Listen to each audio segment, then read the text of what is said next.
Friends, দেখো আমাদের ডিনারের মেনু মোগলাই। তো আমাদের এখানে রথের মেলা হচ্ছে, তো কর্তামশাই যেয়ে পরে 3 জনকার জন্য 3 প্যাকেট মোগলাই নিয়ে এসছে। তো আমি এখন সার্ভ করে দেবো সবাইকে।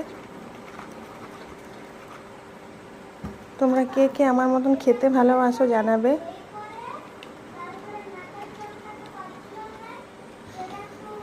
গরম আছে প্রচুর।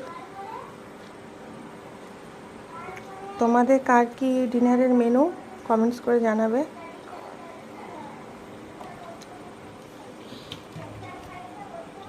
অনেকদিন থেকেই খাবো ভাবছি, কিন্তু খাওয়া হয়নি। আজকে ছেলের আবদার হলো, আজকে নিয়ে আসতেই হবে, বাবাকে বলছে নিয়ে আসতেই হবে। এই যে এগুলো সবজি দিয়েছে 3 প্যাকেট, স্যালাড দিয়েছে।